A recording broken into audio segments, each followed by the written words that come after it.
तेरे देश में मेहमानों को भगवान कहा जाता है, वो यहीं का हो जाता है जो कहीं से भी आता है।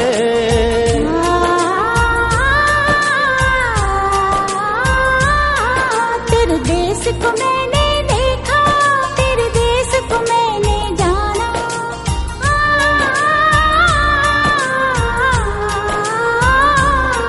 तेरे देश को मैंने देखा, तेरे देश को मैंने जाना, जाने क्यों ये लगता है मुझको जाना। મિત્રો, ઉપલેટા ગામના સીમાડામાં આપણે ભાદર નદીના કાંઠે આ આરસીભાઈની વાડીએ બેઠા છે।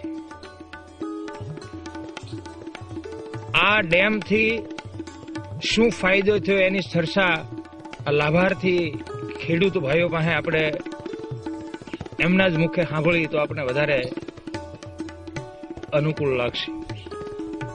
શું તમારું નામ? અદાભાઈ। અદાભાઈ, અદાભાઈ તમારી ઉંમર કેટલી થઈ? 61 વર્ષ। 61 વર્ષ। તો મેં એવું સાંભળ્યું છે કે ભાઈ આ વિસ્તારમાં 25-30 વર્ષ પહેલા બહુ શેરડી થતી હતી, બહુ સારો વિસ્તાર હતો, તો શું તમારું કહેવાનું થાય? આજથી 22 વર્ષ પહેલા તમારો આખો લીલો નાગર હતો મથુરભાઈ। 22 વર્ષ પહેલા? 22 વર્ષ પહેલા ઠીકા ઠીક, એટલે માનો કોઈ ખેતર બાકી નહોતું ત્યારે। અને એ વખતે શું બધું થતું હતું? વાડ, શેરડી જ થતી હતી? શેરડી પુષ્કળ છે, માટે શેરડીનો મોટો પાક, શેરડીનો મોટો પાક હતો? શેરડીનો મોટો પાક હતો। તે પછી સિંગ થતી। બરાબર। કપાસ તો બહુ ઓછો થતો અમારે, એટલે ટૂંકમાં જે 22-25 વર્ષ પહેલા જે શેરડી થતી હતી એ વચમાં બંધ થઈ જવાનું શું કારણ? એટલે બહુ મોટા પીક થયા એટલે પાણીનો આખો ખેંચાવો માંડ્યો એટલે પાણી ખૂટવા માંડ્યા એટલે પછી વાડી હુકાવા માંડી ગઈ, વાડી બધી હુકાઈ ગઈ। અને વાડી હુકાઈ ગઈ પછી ખેડૂત અહીં ઉપલેટામાં જ રહેતા હતા, બહાર ગામ ગયા? આમ ગુજરાતમાં શેરડી વાવવા માટે બધા હિજરત થવા માંડ્યા, અહીંથી હિજરત થવા માંડ્યા સુરત બાજુ ને ત્યાં બાજુ? સુરત બાજુ એમ। બરાબર। હવે આ ડેમ બન્યા પછી તમને શું થાય છે? તો પાછો જે અમારો 22 વર્ષ પહેલા હતો એરિયો એવો લીલો નાગર મીંડો થવા, અને અટાણ અમારે શેરડીનો મોટો પાક, અને હવે કપાસની સિઝન ચાલુ કરવાની। તમે પણ શેરડી કરી છે? શેરડી થોડીક કરી છે। બરાબર બરાબર। બીજું શું વાવ્યું છે? કપા વાવવાની, સિંગ વાવવાની તૈયારીઓ છે અમારી। સિંગ વાવવાની અને કપાસની તૈયારીઓ છે હવે। બરાબર બરાબર છે। હા આરસીભાઈ, તમારી આ વાડી છે? હા, વાડી અમારી। અને કેટલા વીઘાની છે? 25 વીઘાની વાડી। 25 વીઘાની વાડી। તમે શું વાવ્યું છે? મેં શેરડી વાવી છે। શેરડી વાવી છે? કેટલી વાવી છે? 25 વીઘાની। 25 વીઘાની શેરડી આરસીભાઈ કરી વાવી છે। અચ્છા, હવે આ શેરડી તમે પહેલા કેટલા વર્ષ પહેલા વાવેલી? શેરડી વાવી છે 22 વર્ષ પહેલા વાવી હતી, અને આ 22 વર્ષ પછી આજે વાવેતર કર્યું છે। 22 વર્ષ પછી આજે પહેલું વાવેતર કર્યું? પહેલું વાવેતર। ડેમ બંધારણના હિસાબેથી અમને આ ડેમ બંધારણના હિસાબે તમે આ વાવેતર કરી છે? પાણીનો લાભ મળવાથી અમારા ખેડૂત ભાઈઓને બધા ડેમથી બહુ મોટો લાભ મળ્યો છે। બરાબર। એટલે અમારી જે ભાદરકાંઠાનો કોબાનો સીમડો છે બધો લીલો નાગર થઈ ગયેલો છે। બરાબર। અને વાડે પણ ઉગી ગયેલો છે। બરાબર। હવે આ જે ડેમ બાંધ્યો એમાં આ દાનભાઈ અને બધાએ જે કઈ અમારા ખેડૂતનો બધાનો સહકારથી આ ડેમ અમે બનાવ્યો, સાહેબોનો સહકારથી, જળધારા ટ્રસ્ટ તરફથી અમને મોટો સહકાર મળ્યો છે, અને ખેડૂત ભાઈઓનો બધાનો અમને સહકાર મળી। હવે આ ડેમ માટે કેટલું ફંડ કર્યું? એમાં તમારે કેટલું 25 વીઘા લેખે ભાગમાં આવ્યું? અમને 25 વીઘા લેખે અમને 50,000 રૂપિયા લેખે ફંડ આવ્યું। 50,000 રૂપિયા તમારે 50,000 રૂપિયા તમારા આમાં તમે આવેલા છે। આ ડેમમાં તમે ભાગમાં આવ્યા? બધા ખેડૂત અમારા ભાગમાં આવેલા છે। ભાગમાં આવેલા છે, આ ડેમ બાંધ્યો એમાં? બરાબર છે। અને આપણે કેટલું ફંડ કર્યું હતું?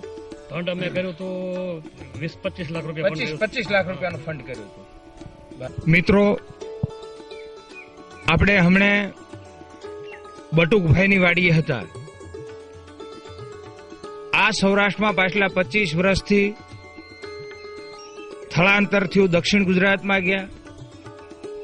એક સમયે પીવાના પાણીનો પ્રશ્ન ઈ સૌરાષ્ટ્રમાં આજે બટુકભાઈની વાડીએ આપણે 60 વીઘાના પોપૈયા જોઈએ, અને એ 60 વીઘાના પોપૈયા પાછા જે વિસ્તારમાં પીવાનું પાણી નહોતું મળતું એ વિસ્તારમાં આ 60 વીઘાના પોપૈયા અને છેક દિલ્હી સુધી પોપૈયા મોકલાવવામાં આવે, પંજાબમાં એ પોપૈયા મોકલાવવામાં આવે। એક સૂકા પ્રદેશમાંથી આ પાણી દ્વારા જે પરિવર્તન આવ્યું, અને આ પોપૈયાનું ખેતર જોયા કેડે, આ શેરડીઓના ખેતર જોયા ખેડે આપણે એમ લાગે છે કે ખરેખર સૌરાષ્ટ્ર પાછલા 25 વર્ષ પહેલા જે પાણીની સ્થિતિ હતી એ તરફ જઈ રહ્યો છે। પણ મિત્રો, આ ખેડૂતને મને એક સૂચન કરવાનું પણ મન થાય છે કે આપણે વરસાદનું ટીપે ટીપું પાણી રોકવાનું કામ કરવાનું છે, અને એ આપણે ભાદરમાં ડેમ બાંધીને કર્યું છે. સાથોસાથ આ ભાદરમાં જેટલી નાની મોટી નદીઓ ભળે છે, નેરા ભળે છે, એમાંય પણ સિરીઝ ઓફ ચેક ડેમ કરવા પડશે. અને ખેતરમાં ખેત તલાવડી, ઓંકળામાં, નેરામાં પણ સિરીઝ ઓફ ચેક ડેમ, કારણ કે ધરતીને પાછું પાણી આપવા માટેનો આ એક ઉત્તમ ઉપાય છે. સાથોસાથ આ નદીઓના અને નેરાના ડેમને જો આપણે માટીથી ન ભરાવા દેવા હોય તો પણ ખેત તલાવડી જરૂર છે, અને ખેત તલાવડીમાં જે પાણી હારે માટી આવે એ ખેત તલાવડીમાં રહી જાય, અને ઓંકળાના, નેરાના અને નદીઓના સાફ ડેમ રહે, અને જે પાણી હારે માટી આવે છે એ માટી ખેડૂત ખેત તલાવડીમાંથી પાછો પોતાના ખેતરમાં પૂરી દે તો એના ઉત્પાદનમાં પણ વધારો થાય. એટલે આ ખૂબ સુંદર વ્યવસ્થા છે, અને એ વ્યવસ્થા કરવા માટે કાયમી પાણી મેનેજમેન્ટની કમિટી જોઈ, અને એ માટે ગામડે ગામડે આપણે બધાને આ વિનંતી કરી રહ્યા છીએ, અને ઘણા ગામોમાં આવી કમિટી બની રહ્યા છે. જ્યારે આ ભાદર કાંઠે હું શેરડીની વાત સાંભળું છું ત્યારે મને એવો વિચાર આવે છે કે શેરડી તો ખૂબ પાણી માગે એવી આ પાક છે. આપણે વર્ષો પહેલા શેરડી કરતા હતા, પણ આજે આપણે શેરડી કરશું અને આવી જ રીતે વધારે પાણી વાપરશું તો સારું મોડું વરસ આવશે ત્યારે વળી પાછી ફરી આની આ સ્થિતિ થશે. એટલે શેરડી જેવા પાક આપણે કરવા કે ન કરવા એની ઉપર વિચાર કરવા જેવું છે. કરવા તો એમાં પણ ટપક પદ્ધતિથી શેરડી આજે દક્ષિણ ગુજરાતમાં જોઈ શકીએ છીએ. તો દક્ષિણ ગુજરાતમાં ટપક પદ્ધતિથી ખેતી જે થાય છે એવી જ રીતે ટપક પદ્ધતિથી શેરડી પણ થાય છે, અને એ શેરડી આપણે કદાચ કરવી હોય તો એવી રીતે કરવી જોઈએ જેથી કરીને આપણે ઓછા પાણીએ વધારે ઉત્પાદન લઈ શકીએ. એટલે પાણી આપણે જે મહા મહેનત કરીને જે બસાવ્યું છે, ધરતી ઉપર રોક્યું છે, દરિયામાં જાતું રોક્યું છે, એને એવી જ રીતે આપણે સાવધાનીપૂર્વક ઉપયોગ કરવો પડશે ઘર વપરાશથી માંડીને ખેતીમાં. એટલે વધારે પાણીને ઉપયોગ થતા પાકને રોકી અને આ પોપૈયા જેવા પાકો કે બીજા ત્રીજા પાકો કરી અને પાણી પણ આપણે બચાવવાનું કામ કરવું પડશે. અને પાણી ખેતીમાં વૈજ્ઞાનિક પદ્ધતિ એટલે કે ટપક પદ્ધતિથી આપવું પડશે. એટલે આ વિસ્તારના ખેડૂતો આજે જે 25 વર્ષ પહેલા શેરડી કરતા હતા એ પાણી ભાળી અને ફરીને શેરડી કરી છે, ત્યારે આપણે એમને સૂચન કરવાનું મન થાય છે. આગેવાનોને પણ આપણે વિનંતી કરીએ છીએ કે તમે ટપક પદ્ધતિ સરકારશ્રીની જે 1500 કરોડની યોજના છે અને એ માટે 50% સબસિડી અને 45% ઓછા વ્યાજની લોન, ફક્ત 5% રૂપિયા, આ પ્રકારની સરકારની યોજના છે. અને એ યોજના તમારા ગામમાં આવે એ માટેનો તમારે પ્રયાસ કરવો પડશે, અને એ પ્રયાસ દ્વારા પણ આપણે આ પાણી બચાવવાનું કામ કરવું પડશે. ખરેખર દાનભાઈ, આ તમે જે આખી ટીમ છે એ બધાને ખૂબ ખૂબ અભિનંદન આપવા જોઈએ. તમે આ કામ કરવા માટે બધાએ એક થયા અને આ વરસાદી પાણી રોકવા માટે એક વાતાવરણ બનાવ્યું, ગામ કમિટી બનાવી, અને એ ગામ કમિટી કાયમી કામ કરતી રહે. આ પાણી કમિટી આવે વિસ્તારની જે તમારી પાણી કમિટી છે, ઉપલેટા તો મોટું છે, આખા ગામની પાણી મેનેજમેન્ટની કમિટી ન બની શકે, પણ આ વિસ્તારની જે તમે 2000 વીઘા જમીન ધરાવતા લોકોની જે કમિટી બની છે એ કમિટી કાયમ માટે કામ કરતી રહે, એનું વિસર્જન ન થાય, અને એમાં બધા જ લોકો જે અહીંયા બાકીના હોંકળાઓ જે ભળે છે એ હોંકળાઓમાં પણ પાણી રોકવાનું કામ કરે એ બહુ જરૂરી છે. એટલે ખરેખર તમે બધાએ ખૂબ સારું કામ કર્યું છે.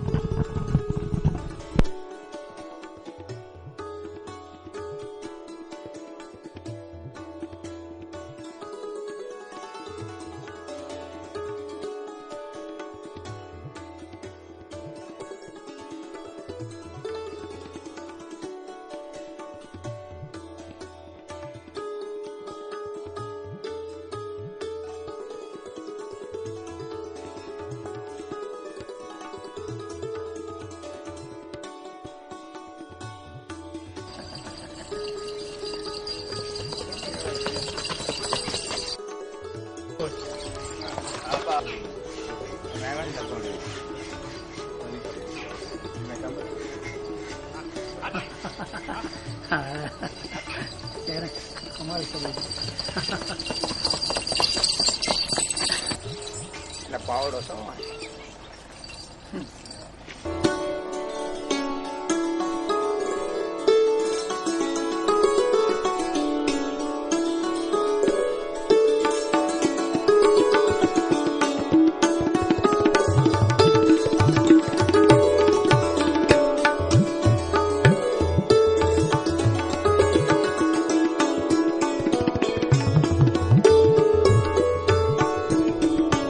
શું નામ તમારું? વિનુભાઈ આ કયા ગામનું ખેતર છે? સુપેડીનું.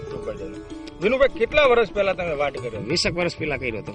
20 વર્ષ પહેલા. હા, અને 20 વર્ષ પછી આ પહેલા વર્ષે જ આ કર્યો? પહેલા વર્ષે જ. તો 20 વર્ષ વાટ ન થવાનું કારણ શું? પાણી નહોતું એટલે પાણી નહોતું એટલે. ઘરમાં. હાવ તળમાં પાણી જ નહોતું. અત્યારે કેટલા વીઘાનો વાટ કર્યો? અત્યારે 20 વીઘાનો. 20 વીઘાનો વાટ કર્યો. 20-25 વર્ષ પહેલા તમે વાટ કરતા હતા અને આ 20 વર્ષે આ 20 વીઘાનો વાટ કર્યો છે. હા. શું તમને આમ થાય છે આ પાણીની વ્યવસ્થા થઈ પછી કેવો આનંદ થાય છે? આજે ભાદરના જે અમારા ચેકડેમ બંધાણા ને હા. એનો બહુ મોટો ફાયદો થઈ ગયો છે. એનો મોટો હા, ફાયદો થઈ તરમાં. ગયો છે. એના હિસાબે જ છે. હા, એના હિસાબે. નહીતર પાણી હતું જ નહીં અમારે અહીં તરમાં. હાવ બરાબર.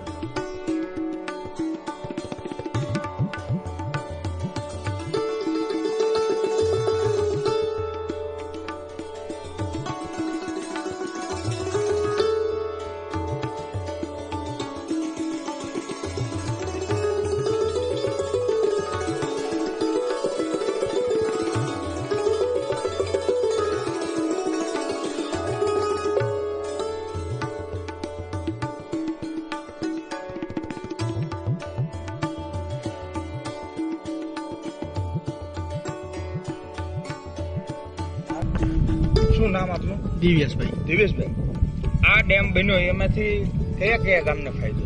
આ ડેમ સુપેડી, દુમિયાણી, છાળવાવદર અને ભોળા ચાર ગામને આ ડેમથી ફાયદો છે.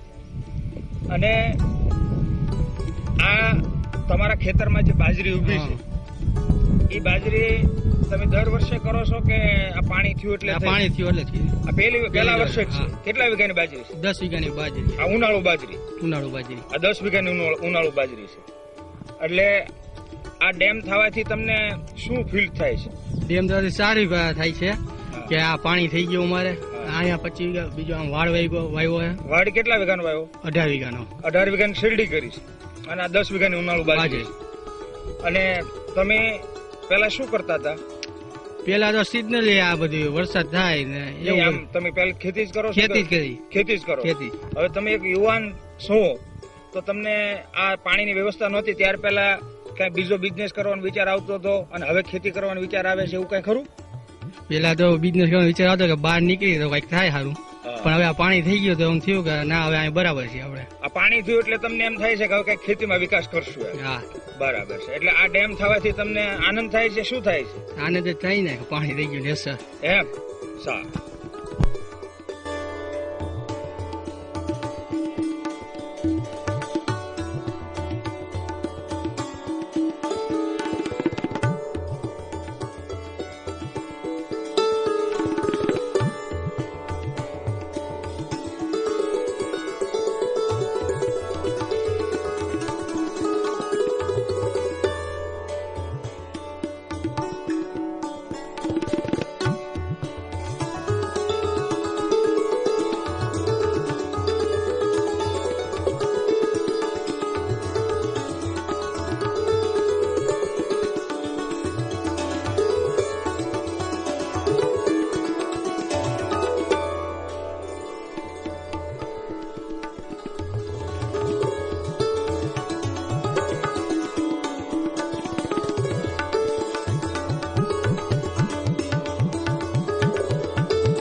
દેવરાજભાઈ, આપણે આ ઉનાળુ બાજરી કેટલા વીઘાની કરી છે? અત્યારે 10 વીઘા.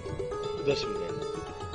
બાજરી દર વર્ષે કરો છો કે આ પહેલા વર્ષે? આ જ વર્ષે. આ જ વર્ષે થઈ? પાણી ઓછું હોય એટલે ક્યારેય ન થતી હોય, ઉનાળામાં પીત ન હોય એટલે ન થયું. આ ડેમ બનાવતા થયું.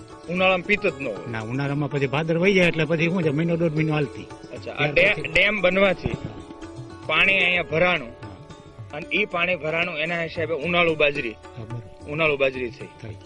એટલે ટૂંકમાં આવી રીતે તમારે એક ગામમાં તમારે જ છે ઉનાળુ બાજરી કે ગામમાં ના, બધા ભાદર કાંઠે બધે જેટલા ડેમ બન્યા બધાને જુદી જુદી જાતના પીક એટલે હોય. ટૂંકમાં ગામમાં સીમાડામાં બધા બાજરીઓ કરી છે હા, બધે. બાજરીઓ કરી છે. બાજરીઓ બીજું કોઈ વાવેતર હોય કોઈ એમ. બરાબર શેરડી એ છે એરંડા છે અત્યારે લગી પીતા હોય. શેરડી છે શેરડી છે બરાબર એટલે હવે આ ઉનાળાના બાજરી આ થવા માંડી એમાં તમને કેવા પ્રકારનો ફીલ થાય છે શું થાય છે ઘણો ફાયદો થાય અત્યારે. આ વીઘે 1.5-2 ખાંડીને ઉતારો આપે અત્યારે. બરાબર. એક મોલ વધારાનો થઈ ગયો. બરાબર. સમજી લ્યો, કપાસનો પાક એક પેલો વયો ગયો, ત્યાર પછી આ બાજરીનો પાક થયો. બરાબર એટલો ફાયદો થયો. એટલે હવે ખેતીમાં જે આગળ આપણે એવો અહેસાસ થતો હતો ખેતીમાં કઈ વળતું નથી ખેતીમાં કઈ આવક નથી, હવે શું અહેસાસ થાય છે તમને? અત્યારે પાણીથી ઘણો ફાયદો થઈ ગયો. પાણીથી ફાયદો હા, થઈ ફાયદો ગયો. ઘણો થઈ ગયો. હવે ખેતીમાં ઉત્પાદન લઈ શકશો એવું લાગે છે? સારું. 101%. 101%. હા. સારું.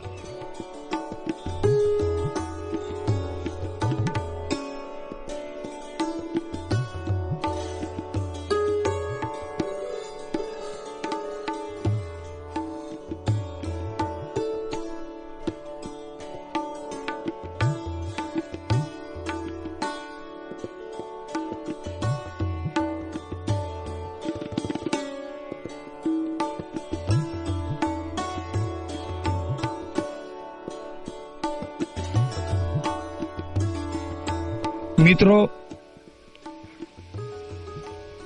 ધોરાજી તાલુકાના સુપેડી ગામમાં ને આપણે શૈલેષભાઈની વાડીએ બેઠા છે. સુપેડી ગામના સરપંચ સુભાષભાઈ પાસે આપણે આ ભાદર ઉપર ડેમ થવાથી શું ફાયદા છે આ પાછલા 2 વર્ષમાં એની માહિતી જાણી. સુભાષભાઈ, હા, આપણા ગામમાં કેટલા વીઘાની શેરડી છે? 350 વીઘાની આસપાસ આ વર્ષે વાવેતર થયું. 350 વીઘાનું હા. શેરડીનું વાવેતર. હા, અને ઉનાળુ બાજરી લાગત જોવા મળે છે તો કેટલા વીઘાની છે? 500 વીઘાની આસપાસ. 500 વીઘાની હા. આસપાસ. આ ઉપરાંત ઉનાળુ જે આપણે ઉનાળુ કહીએ શાકભાજી, શાકભાજી છે અને ઉનાળુ સાહટિયા એટલે કે હા. ચાર છે પશુ મકાઈ છે, એ મકાઈ બધું છે. ઘાસચારાનું વાવેતર તો ઘાસચારાનું ઘણું, પણ પૂરું ઘણું. વાવેતર છે. હવે તમે તો ભાગશાળી છો કે ભર ઉનાળે તમારે આ ભાદરના ડેમ 2 વર્ષથી બન્યા તો ડેમ ખાલી થયા જ નથી ને? થયા જ નથી. આ ડેમ ખાલી જ નથી. પૂરેપૂરા કુવામાં પાણી નથી ખૂટતા અત્યારે. કુવામાં પાણી છેલ્લા નથી 2 ખૂટતા વર્ષ અને થયા. 2 વર્ષમાં ડેમ ખાલી જ નહીં હા, થયા. 2 વર્ષ આ ગામને લાભ મળ્યો. બાકી તો જીરુનું વાવેતર ફેલ થઈ જતું હતું. એ પાણી જ ના રહેતું. દિવાળી પછી પાણી જ ના રહેતું અહીંયા. દિવાળી પછી પાણી જ આવતું રહેતું. એટલે 2 વર્ષથી એક પ્રકારનું જે 30-35 વર્ષ પહેલા વાતાવરણ હતું એવું થઈ હા, ગયું. એવું થઈ ગયું. હવે એમાં આ ખેડૂતને આવક વધી એની અસર શું કેવા પ્રકારની દેખાય છે? અરે એની અસર તો અત્યારે આ ગામનો વિકાસ એટલો થઈ ગયો છે. ખેડૂતોએ 5-5 લાખના જે ખેતીના સાધનો, ટ્રેક્ટર, એવા સાધનો વસાવ્યા છે જે હિંમતથી હવે એને સામે દેખાવા, કમાણી સામે દેખાય એટલે નવી મોટરસાયકલો 60-70 આવી છે. 60-70 હા, મોટરસાયકલ અને આવી. ગામમાં એટલી બધી અત્યારે બાંધકામના કામો હાલે છે કે ગામમાં કારીગર નથી મળતા, બહારથી કારીગરો લાવવા પડે છે. એટલા એ બધા બધું લોકો- આ ડેમને આધારિત આવકથી આ બધો વિકાસ થઈ રહ્યો છે. એટલે 70-80 જેવી મોટરસાયકલો હા, આવી. નવી નવી. અને હા. ટ્રેક્ટરો કેટલા આવ્યા? 6 થી 7. 7 ટ્રેક્ટરો આવ્યા. અને ગામમાં નવા મકાનો બધા બંધાઈ હા, ગયા. બહુ અત્યારે બાંધકામ પુષ્કળ ચાલે છે. ટૂંકમાં આ ડેમ થી હા. આ ગામને તો ફાયદો થયો જ. અરે ખૂબ જ ફાયદો થયો. ડોક્ટર સાહેબ, આ સુપેડી સિવાય અન્ય ગામોને કેટલા ગામને ફાયદો થયો છે અને ફાયદો થયો છે ખેડૂતને એ કઈ પ્રકારે એ આવકનો ઉપયોગ કરી રહ્યા હોય એવું દેખાય છે?